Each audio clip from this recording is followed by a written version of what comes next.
Muito bom estarmos aqui, conferência Deep. Sabe, uma das coisas que eu tenho percebido é que talvez nós estamos pulando etapas. Sabe, existe o processo do cristianismo, mas existe o processo de Cristo. O processo do cristianismo é nós estarmos aqui nessa conferência, nós participarmos das coisas do cristianismo, termos comunhão, etc. Isso é fantástico. Mas se nós não passarmos pelo processo de Cristo, nós não conseguimos ser trabalhados por Ele, para que a gente possa realmente viver em tempo integral, no chamado que Ele nos deu, acima de tudo que o mundo nos oferece. Sabe, eu tive recentemente numa igreja muito grande em Belo Horizonte, e o tema da conferência é: nós vamos mudar o mundo. E eu falei assim, cara, a gente não vai mudar o mundo, Cristo já mudou, a gente só precisa avisar o mundo o que Ele fez. Sabe, a gente está pensando que nós vamos mudar alguma coisa, sendo que Ele já mudou, a gente só precisa avisar o mundo. Só que muitas vezes nós não passamos pelo processo de Cristo, nós estamos inseridos no cristianismo. E o processo de Cristo é nós passarmos sim pela morte, é nós morrermos para que a gente possa viver, e todos vocês talvez já entendam isso. O problema é que muitos de nós temos dificuldades com vencer a cruz, e Cristo caminhava para a cruz assim como um rei caminha para o seu trono, porque Ele sabia que nós éramos a sua recompensa. Então Cristo, Ele se entrega por nós, Ele morre de amor por nós. Só que muitos discípulos nesse período abandonam a Cristo. E hoje é uma noite nós voltarmos para ser homens e mulheres que voltam ao cristianismo cristocêntrico, uma igreja cristocêntrica. É tudo sobre Ele. Nós fomos feitos à imagem, mas também à semelhança. A nossa geração se preocupa muito com a imagem, estarmos bonitinho, ajeitadinho, mas esquecemos de ser a semelhança dele também. As nossas atitudes sejam a mesma de Cristo, assim como fala Filipenses 2,5. Ou seja, não adianta nós falarmos que somos cristãos se eu não tenho um parecido com Cristo. Sabe, eu tenho minha esposa, a gente está casado há 18 anos. Eu casei com ela 4 vezes. Casamos no Brasil, depois casamos nos Estados Unidos, porque ela é americana, depois casei na Espanha, porque eu sou espanhol, deu a cidadania para ela, para os meus filhos. A gente tem 2 filhos incríveis. O Brian é mais velho, tem 15, o mais novo tem 13. E é interessante, porque o Brian é atleta de futebol, joga na base. Eu sempre posto no sábado os jogos dele, até teve uma lesão agora, orem por ele. Mas um dia ele estava jogando no Chile, representando o Brasil, e eu não conseguia ver muito o Brian. Eu saí dos Estados Unidos, fui para lá encontrar ele no Chile, e quando a gente chega lá, eu estava falando com ele estava na concentração, então ele ficava sempre no quarto do hotel, e só saía para ir no jogo, a estratégia de times. E eu falava assim: e aí Brian, como tem sido na concentração? Aí ele falou assim: pai, ele tinha 13 anos nessa época, pai, você sabe, eu sou um discípulo de Jesus disfarçado de jogador de futebol. Sabe, muitas vezes nós não entendemos, nós estamos lutando por algo que nós esquecemos quem é a nossa essência.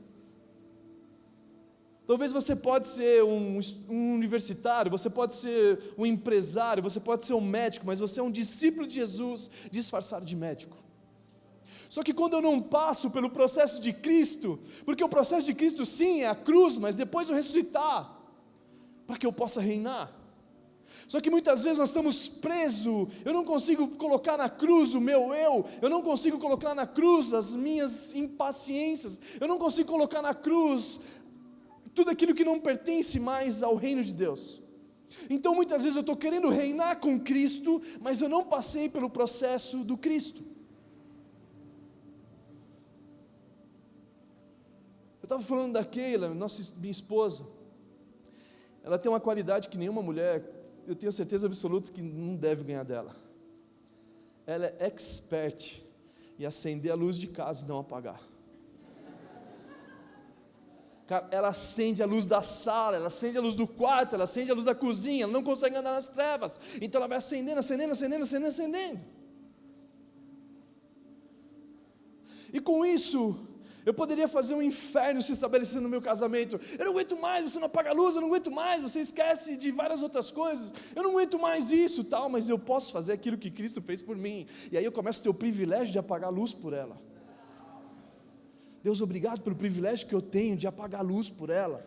E aí você vai estabelecendo o céu sobre a sua casa. E aí sim nós somos feitos à imagem, mas também à semelhança. Só que quando eu não passo no processo do Cristo, eu não consigo morrer na cruz. Todos os discípulos praticamente abandonam Jesus na cruz. E muitas vezes nós queremos reinar nesse evangelho do empoderamento. Não, nós vamos mudar o mundo, nem entende o que a Bíblia está falando. E aí nós queremos reinar, mas nós não passamos pela etapa primeira, que é realmente um morrer para poder viver. Que é o evangelho que eu crucifico as minhas emoções, eu crucifico a minha impaciência, eu crucifico tudo que eu tenho que crucificar a fim de alcançar o padrão que é Cristo.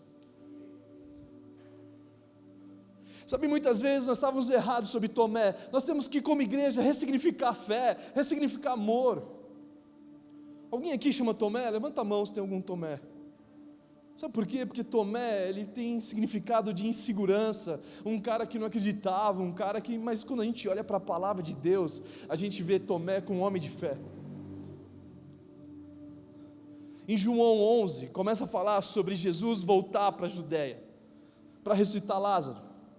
Então em João 11, do 7 ao 8, os discípulos entram em desespero. Jesus, você vai voltar para lá? Eles tentaram te apedrejar, o sistema religioso, os judeus tentaram te apedrejar, e mesmo assim você vai voltar para lá?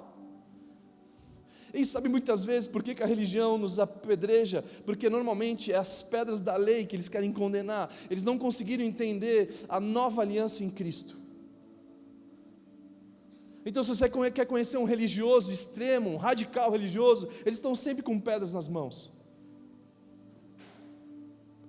Então Jesus, ele estava indo para ressuscitar o seu amigo Lázaro, e os discípulos todos em desespero, não vamos voltar para lá. Mas em João 11, versículo 16, Tomé, chamado Dídimo, vocês podem anotar os textos, porque talvez não dê tempo de a gente ler tudo. Então João 11, 16, Tomé, chamado Dídimo, ele fala assim, nós vamos para que morramos com ele. Sabe, talvez se eu falasse aqui para vocês, quem quer viver com Cristo? Todo mundo, mas quem quer morrer com Cristo? Somente Tomé. Passar pela morte, somente Tomé erguia a mão. Tomé em João 14, ele fala assim, ei Jesus, para onde você vai? Aonde esse caminho? E aí Jesus fala, eu sou o caminho, a verdade e a vida. Tomé estava em desespero, porque ele preferia, eu não vou conseguir viver sem você, então eu prefiro morrer com você. E aí Tomé vai amadurecendo, aí Jesus passa pelo processo de Cristo, que é a cruz. E aí quando ele vai para a cruz, Tomé entra em crise existencial, ele fala, o que eu faço agora, como eu vou viver? E aí sim ele se afasta dos discípulos. E aí quando ele se afasta dos discípulos, a Bíblia fala que os discípulos estavam numa casa trancada, com a porta fechada, em desespero, porque iam matar eles também. E o desespero dos discípulos era porque se crucificaram Cristo, vão crucificar a gente também. Só que Tomé passa um tempo, ele sai da crise existencial, ele sai, o que eu faço na minha vida sem Jesus agora? O que eu vou fazer? E aí ele volta para os seus amigos, os seus discípulos, para os discípulos de Jesus, ele pergunta, e aí quando ele entra nesse lugar, ele abre a porta e entra, os discípulos falam, Tomé, Jesus ressuscitou, Tomé. E Tomé fala assim, eu não acredito, sabe por quê? Porque eu não estou vendo Cristo em vocês. Vocês estão disputando, tem tendo mimimi, quem é o maior líder, quem tem mais seguidores, quem tem mais que lá, Pedro, você volta a pescar, vocês não se parecem com Cristo, eu só acredito vendo Cristo em vocês. Então a fé de Tomé era cristocêntrica, ele precisava ver Cristo. Nietzsche, há muitos anos atrás, no muro da Alemanha, escreveu, ei, Deus está morto, assinado Nietzsche, mas ele sabia que Deus não estava morto, mas é porque os cristãos não se pareciam mais com Cristo. Então o Tomé estava olhando assim, igual o Brasil olha para nós, eu acredito em Cristo, mas eu não estou vendo Jesus em vocês. Vocês estão condenando as pessoas, vocês estão procurando seguidores no Instagram, sendo que Jesus falou, façam discípulos. Então hoje, a política do Brasil, ou seja qual é as dificuldades que nós passamos, é simplesmente pelo fato de nós não estarmos fazendo discípulos.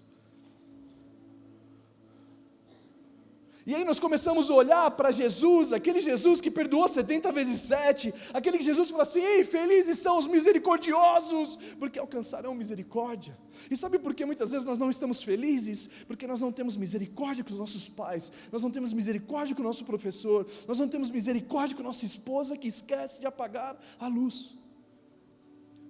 Mas Jesus, ele fala o céu para invadir a terra, ele começa a implantar o céu como modelo, e ele junta no Sermão da Montanha os seus discípulos e fala: olha, felizes são os misericordiosos, felizes são os pacificadores, porque serão chamados filhos de Deus.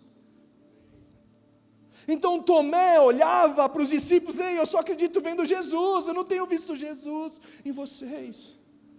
Vocês discutem um com o outro, vocês brigam um com os outros, vocês não conseguem olhar para Jesus no momento da cruz, dizendo: Pai, perdoa eles que não sabem o que fazem, onde os soldados o feriam, onde o sistema religioso estava ferindo Jesus, e ele ainda falava: Pai, perdoa eles que não sabem o que fazem. Então cadê o evangelho genuíno? Nós queremos reinar, nós queremos discutir, ao invés de nós fazemos o que Cristo fez. E o que Cristo fez? Ele humilhou a si mesmo. Como você consegue humilhar o humilhado? Ele humilhou a si mesmo. Então muitas vezes o Brasil tem olhado para nós e não tem visto Cristo em nós, porque Cristo em nós é a esperança da glória.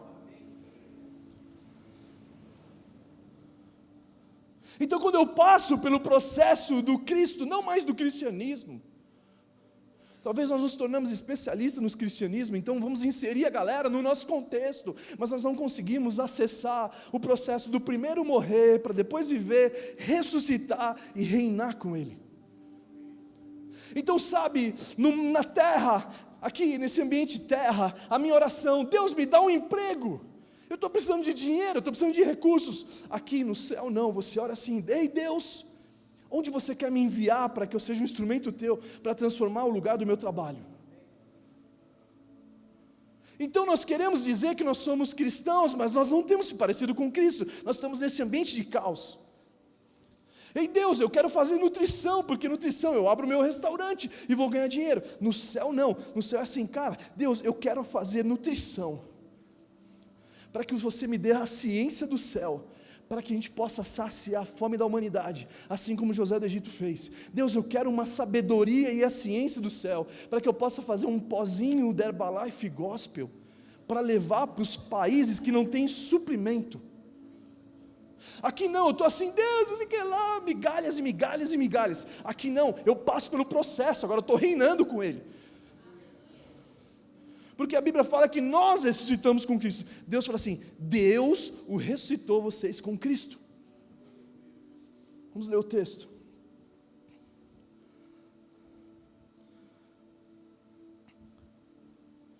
Efésios 2, versículos 6 ao 7.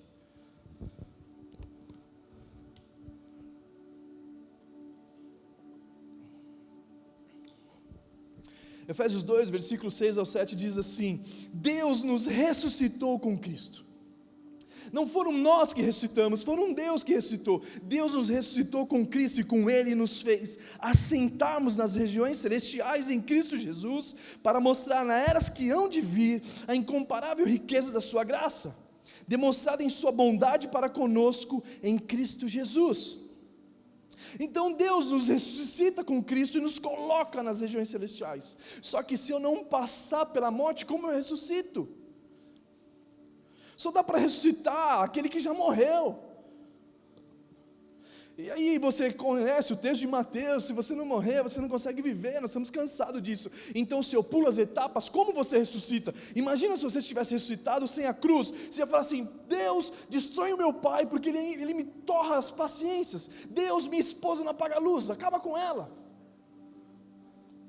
Os meus filhos estavam jogando bola no condomínio de casa, e estava perto do salão de festa. Aí eu falei assim: Brian e Kevin, não jogarás bola no condomínio de casa, perto do salão de festa, porque quebrarás o vidro e levarás uma surra de 7 dias, e esses são os mandamentos para que te vá bem.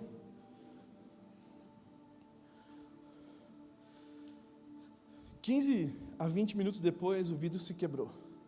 Aí eles entram em casa, em desespero, correndo assim, fecha a porta, pum, pai, a gente quebrou o vidro, pai.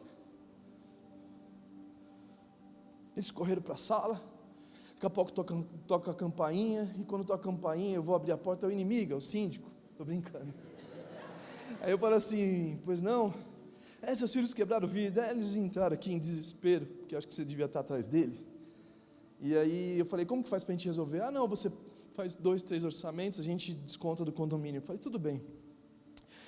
Quando eu fecho a porta, eu entro na sala, eles estão no tapete da sala, contando a moedinha do cofrinho deles. Aí eu falei assim, filho, o que vocês estão fazendo? Vamos pagar o que a gente fez, papai. Aí eu falei assim, filho, se tivesse 3 vezes mais do que tem aí, não seria o suficiente para pagar o que vocês fizeram. Aí eles choravam mais. Mas eu falei assim, mas eu tenho uma boa notícia. O papai já pagou para vocês, assim como Jesus também já pagou pelo papai. Então você ensina a criança o caminho que ela deve andar, para que mais tarde ela não se desvie. Então nós fomos feitos à imagem, mas também fomos feitos à semelhança de Deus. O que o Brasil quer ver é Cristo em nós. E aí Cristo aparece para Tomé. E quando Cristo aparece para Tomé, ele fala assim, ei Tomé, toca nas minhas cicatrizes. E as cicatrizes significa que um dia eu fui ferido, mas eu fui sarado. O que o Brasil quer ver não é mais a igreja do mimimi entre nós, mimimi, eu não aguento mais o pastor, sei lá, bebê, fulano de tal, por menos mimimi e mais ha. E aí Tomé, ele mostra assim, toque em mim. E o que o Brasil quer ver é a igreja cicatrizada, não mais as feridas. A igreja, sim, eu fui ferido, mas Cristo me cicatrizou. E aí Tomé, ele toca na mão, depois Jesus toca na minha costela também. E a costela, assim como de Adão nasce a mulher, a esposa de Cristo agora, cicatrizado, nasce a igreja, a sua noiva. E aí nasce a noiva, mas qual a noiva? A noiva cicatrizada, a noiva perfeita, a noiva sem mimimi, a noiva madura para reinar com Cristo nas regiões celestiais. A noiva que agora, aqui antigamente na terra, Deus, eu quero ser médico, para quê? Para ganhar um ótimo salário e trabalhar menos, mal sabe ele o que ele está fazendo. Aqui não, aqui no reino celestial, ele está assim, Deus, me dá sabedoria e ciência, para eu trazer a cura do câncer e da AIDS, para mostrar o teu amor para a humanidade. Deus, eu estou aqui, Deus me dá um emprego, oração por emprego, é a coisa mais medíocre que o crente pode fazer. Aí desse lado eu estou assim, Deus, me dá sabedoria e ciência para eu trazer a resposta para o desemprego do Brasil. Deus, eu quero trazer empregos para cego, para cadeirantes, para ex-detento, trazendo dignidade de volta a eles. Aqui eu estou falando assim, Deus, está vendo meus inimigos? Coloca uma mesa perante eles. Eu estou lá na casa do chapéu. Não, aqui eu transiciono para a nova aliança. Deus, me ajuda para ter o teu domínio próprio, para eu conseguir amar aqueles que me perseguem, amar os meus inimigos, amar e abençoá-los e servi-los. Porque o que o Brasil quer ver é esse evangelho. São pessoas que vão estar no sistema de penitenciária, para quê? Para dar sabedoria e redenção a eles, que um dia foram passaram por um sofrimento, uma desigualdade, ou seja o que for, porque bandido bom não é bandido morto. Bandido bom, bandido morto é aqui, mas bandido bom é isso aqui, se alguém roubar a sua capa, ofereça a ele também a túnica. Você chama o cara para levar ele para jantar. Ei, cara, você está com frio? Não, pega aqui minha jaqueta, vamos jantar, eu preciso te conhecer um pouco mais. Ele, hã? Que você está louco, estou fazendo mal para você. Eu falei assim, não, cara, você não está entendendo. Eu não sou daqui, eu sou do céu. E o meu plano é fazer a vontade do meu Pai, porque eu quero ser a imagem e semelhança dele. Então eu olho para Cristo, e o que Cristo veio fazer, eu só faço o que eu vi o meu Pai fazer. E o meu Pai morre na cruz e perdoa o bandido e fala assim, eu vou estar com você, eu te prometo. Pai, perdoa eles que não sabem o que fazem. Então, quando eu ainda continuo não passando pelo processo do Cristo, eu continuo inserido no cristianismo, isso é demais. Vamos para os pequenos grupos, célula, vamos chamar os nossos amigos, crescimento, é incrível isso. Mas talvez isso não te transforma. O que te transforma é passar pelo processo de Cristo, é morrer para viver, e agora que você morreu, eu te ressuscitei com Cristo, para você reinar nas regiões celestiais. Então eu preciso morrer para a influência desse mundo, eu preciso morrer para as informações que o mundo combate a minha mente, de me tirar da presença de Deus, para que eu possa ter a mente do céu. Estamos fazendo uma série no Hangar, a mente do céu, e tem sido incrível isso. Nós temos a mente de Cristo, a Bíblia fala, mas talvez nós não estamos acessando a mente dele. Então nós temos que ressignificar a fé precisa ser cristocêntrica, a fé não é em mim, eu não vou abrir o mar, eu não vou mover montanhas, mas Cristo move o mar, Ele move montanhas e abre o mar. É Cristo, Ele é o autor e consumador, Ele é o início da fé e o consumo, Ele é a fé e eu mantenho os olhos nele, então Ele faz por nós. Então Pedro não andou nas águas simplesmente porque ele andou, não, ele andou em direção a Cristo, cristocêntrico. É isso que eu quero, Jesus, a tua palavra sobre a minha vida. Uma fé cristocêntrica. Só que também nós temos que não só ressignificar a fé, nós temos que ressignificar o amor. Porque muitas vezes nós nos calamos como igreja, e o mundo tornou o amor como voz. Todas as formas de amar é Deus, e não é isso verdade. Os gregos conseguiram ressignificar o amor. O Antigo Testamento era escrito em hebraico, o Novo em grego. O grego era a língua mais ressignificado da época. Antigamente, hebraico só sabia o povo de Deus que tinha que ensinar o povo sobre isso. Depois os gregos, depois veio para o grego, já não, a língua alcançava a humanidade toda naquela época. Hoje a gente tem dificuldade com o grego. Eu lembro quando era menino, fazer alguma coisa, meu pai dava uns tapas na orelha, estou falando grego, puf! Casamento de grego, tudo presente de grego, essas coisas não era legal. Mas a Bíblia no Novo Testamento, aramaico e grego aqui, para ressignificar as coisas, e aí eles disseram que o amor, eram 4 tipos de amor. E no Antigo Testamento e no Novo você vê a queda de um e do outro, que é o amor eros, o amor do interesse, o amor que é erótico, o amor que tipo assim, Deus não ama a gente dessa forma, só que se eu não tenho a ressignificação do amor, eu estou amando de forma errada. Por que muitos querem abandonar o Brasil? Porque quer amar o Brasil por interesse. Se o país não está bom, eu vou para outro país, porque eu estou amando ele, Brasil, como amor eros. Você tem que fazer, senão não sei o que lá. Então, o amor platônico é esse. O que é o amor platônico? Deus me dá um emprego, me dá um emprego. Aí quando Deus te dá um emprego, Deus me dá as férias, me dá as férias. Você não consegue, né? A minha esposa vai no shopping comprar sapato, ela compra 10 sapatos. Eu quero sapato, amor, compra para mim. Eu falo, tá bom, amor, compra. Chega lá, fica no armário. Então, amor platônico, você ama até você ter aquele. Mas aí vem Sócrates e ensina que o amor não é platônico, é filéu. Filéu, amor de amigo. Um amor que independente de que você pode me oferecer, nós somos amigos. Só que o amor, quando só existe o filé e o eros, entre eles, você começa a amar o seu amigo. Então eu começo a amar o amigo do meu trabalho, mesmo tendo o mesmo homem com homem, mulher com mulher, etc. Porque é o amor filéu e o eros somente. Depois vem o amor estógio, para a gente resumir isso aqui. O estógio, amor de família, amor de pai. Uma criança de 3 anos faz o desenho para a mãe, isso aqui para você, não tem significado nenhum, mas a mãe, que lindo. Amor estógio. Você tem um parente seu, sei lá, que você nunca conheceu, mas quando você vê, seu tio, você fala, tio, amor estógio. Só que o amor estógio com eros, muitas vezes tem esses abusos, da pedofilia, etc. Só que a Bíblia fala do amor ágape. E que talvez seja essa nossa crise, que nós queremos amar às vezes nossos irmãos ou a própria igreja com eros. Deixa eu ver o que essa igreja pode me oferecer. E aí as pessoas olham para nós e não conseguem ver Cristo em nós, porque o amor de Deus é o ágape, ou agape,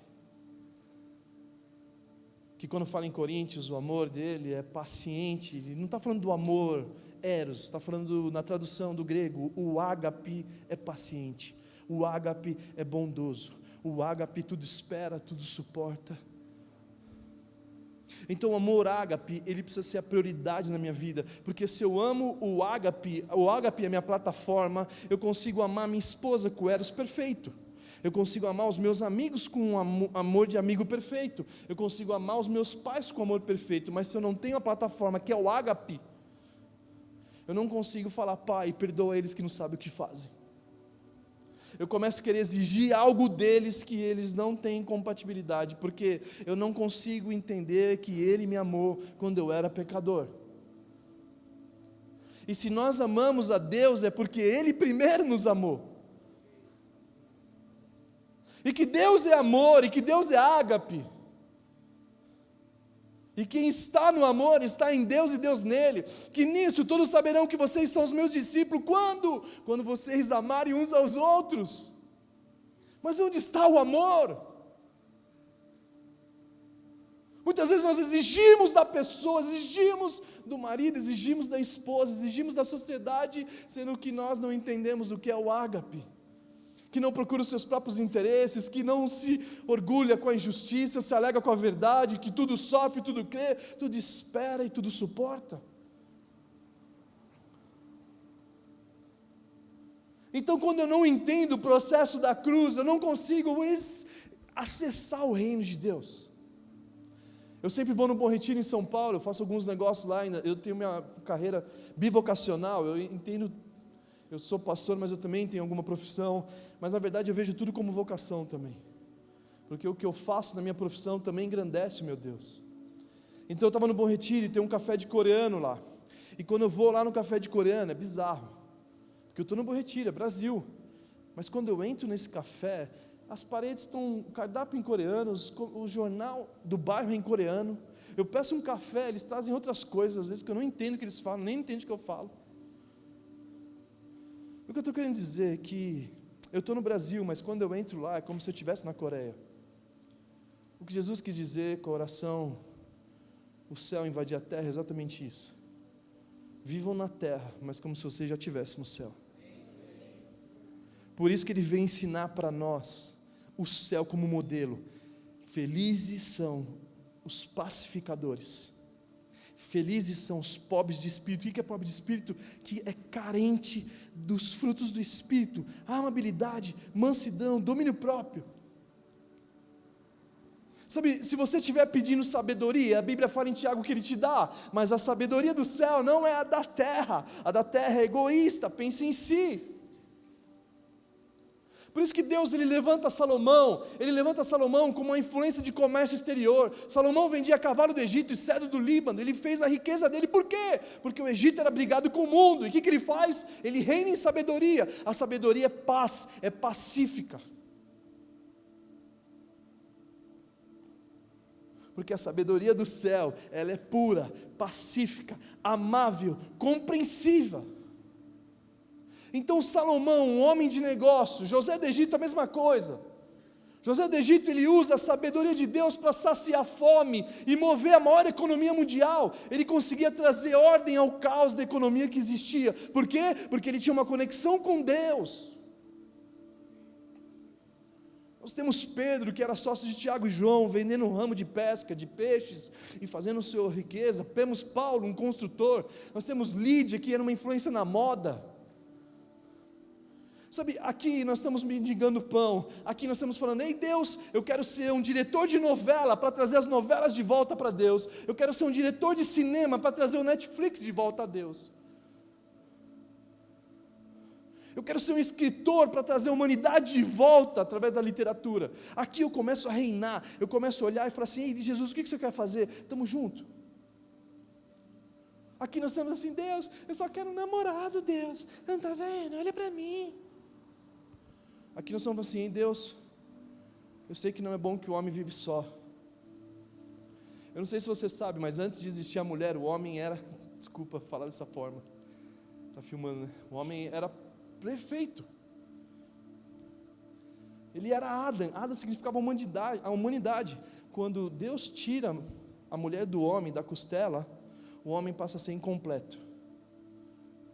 Então agora que o homem Deus tirou da mulher, ele fica incompleto. Então existem semelhanças de Deus na mulher e semelhanças de Deus no homem.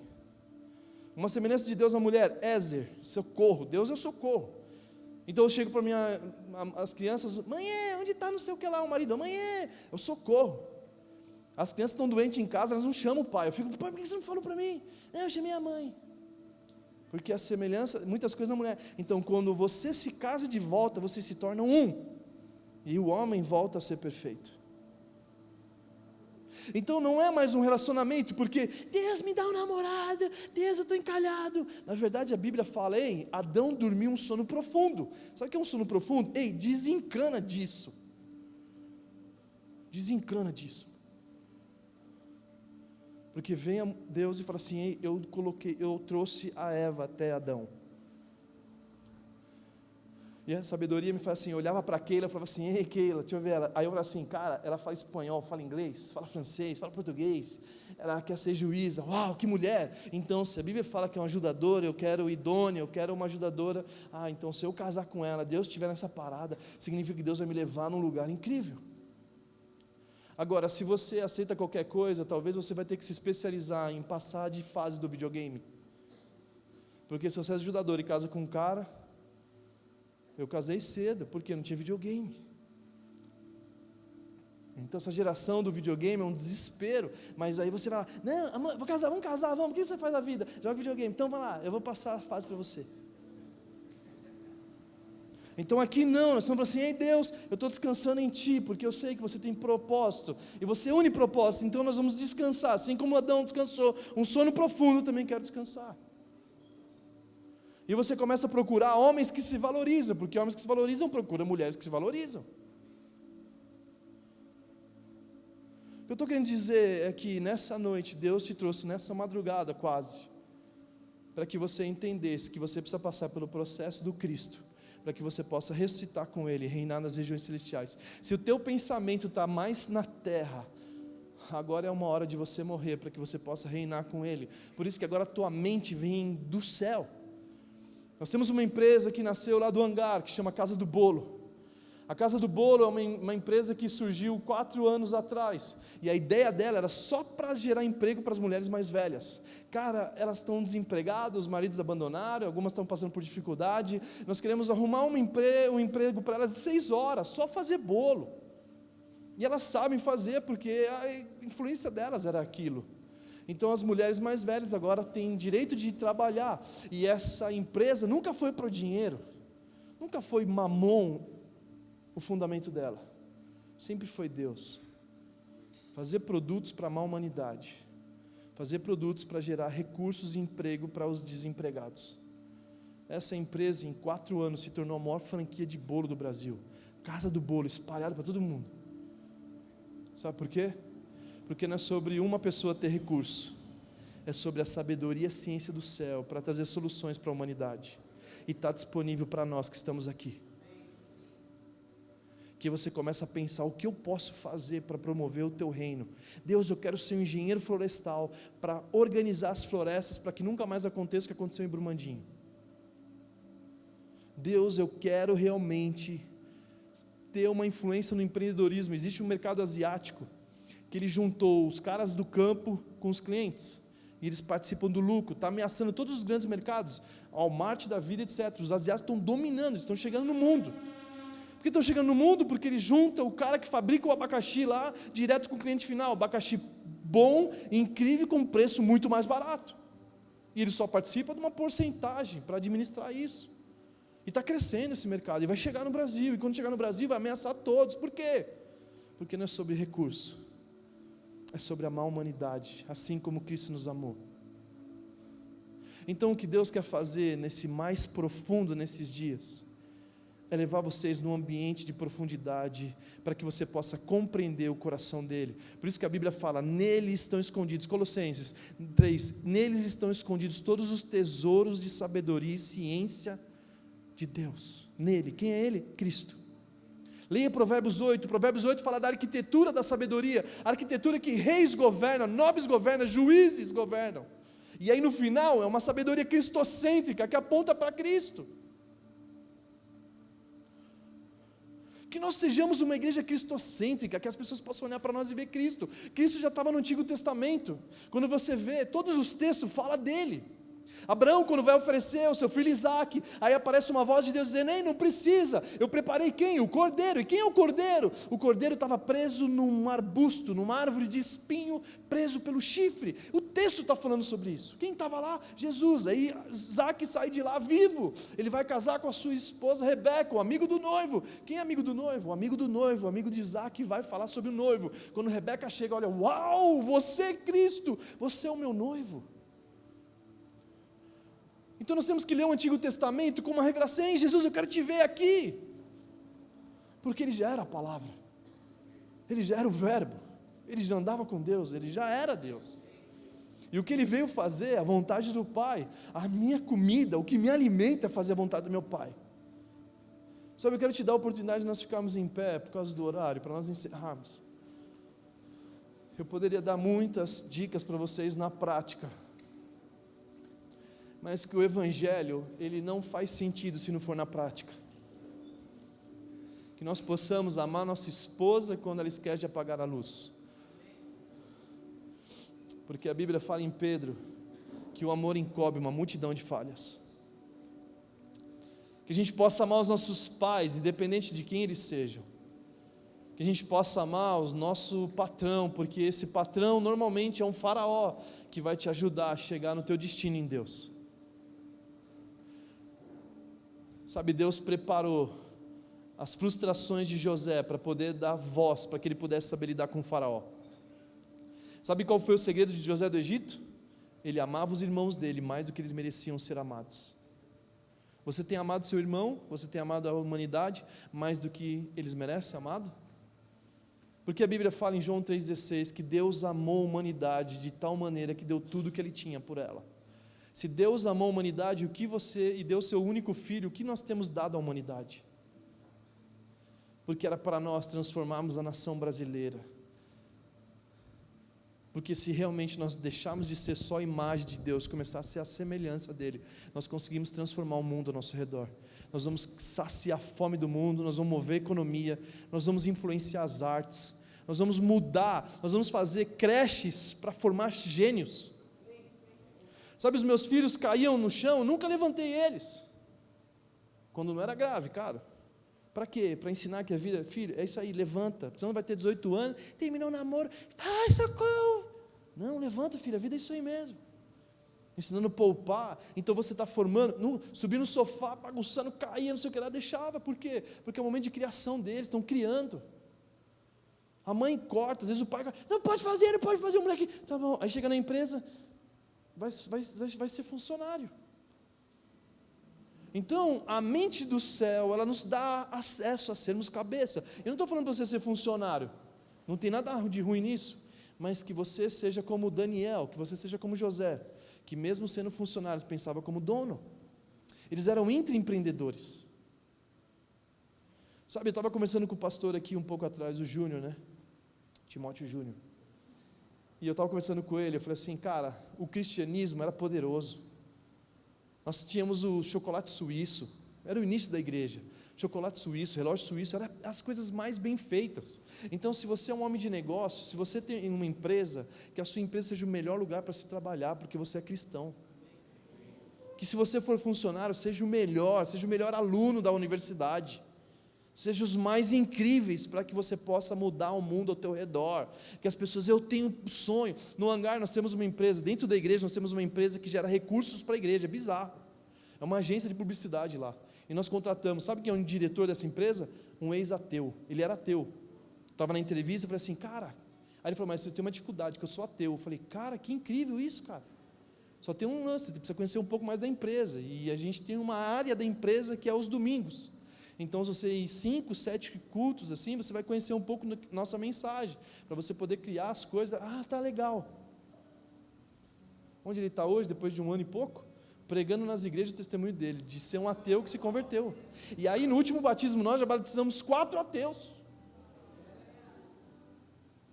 E ele fala assim, ele dá o testemunho e fala assim, não, a verdade é porque eles não discutiam comigo a Bíblia, mas eles eram Cristo, e Cristo é irresistível. Eu falhava, eles me amavam, eu chegava atrasado, eles me amavam, cara, não era impossível aquilo, eu me rendia a isso. Então Cristo em nós é a esperança da glória. E a igreja, o que o Brasil quer ver é Cristo em nós. Eu acredito em Jesus, mas eu não estou vendo Jesus nos discípulos. Esse é o nosso mal. Infelizmente, muitos de nós não se parecemos com Cristo, mas Jesus está te chamando, te convidando. Ei, passa pelo processo de Cristo. Morre a sua ignorância, pavio curto, falta de domínio, descontrole emocional, coloca tudo na cruz, para que os frutos do Espírito sejam as tuas emoções, para que Cristo seja o seu controle emocional, para que a gente possa ter a mente dele em nós, porque está fácil o acesso. Nós temos a mente dele, mas não temos acessado, que a gente possa agora, a partir de agora, começar a acessar, amém? Feche seus olhos, vamos orar por isso.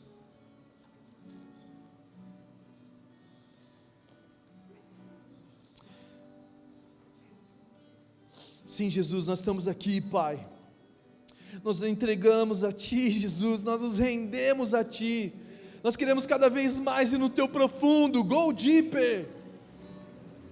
Esse nome não é à toa, Jesus, o Senhor quer nos levar no mais profundo por esses dias. Nós não queremos mais esquecermos da Tua essência em nós, assim como fala em Filipenses 2:5, que a atitude de Cristo seja a mesma nossa, que a nossa atitude seja a mesma de Cristo. Pai, nós queremos fazer com o que você fez, nós sabemos que o Senhor nos chamou para fazer obras maiores. Então, Pai, nós queremos saciar a fome da humanidade, nós queremos gerar emprego, nós queremos ser excelentes dentistas, excelentes nutricionistas, diretores de cinema, de novela. Oh Jesus, que o Senhor venha sobre cada um aqui e transforme essa igreja do antes da conferência e o depois da conferência, Pai. Que nós sejamos o divisor de águas entre colégios, universidades, o Brasil e o mundo, Pai. Levanta homens e mulheres que te amam, Pai, a ponto de não abandonar a cruz. Que nós possamos entrar no Teu processo de Cristo, que é o morrer para viver, Pai, e assentar nas regiões celestiais. Vem, Jesus, sobre cada um aqui, vem sobre cada um. Vem sobre a Tua igreja, vem sobre os homens, vem sobre as mulheres, vem sobre as crianças, Pai. Que realmente venha o Teu reino sobre esse lugar, e seja feita a Tua vontade na terra, como acontece agora no céu, Pai. Agora no céu, Pai.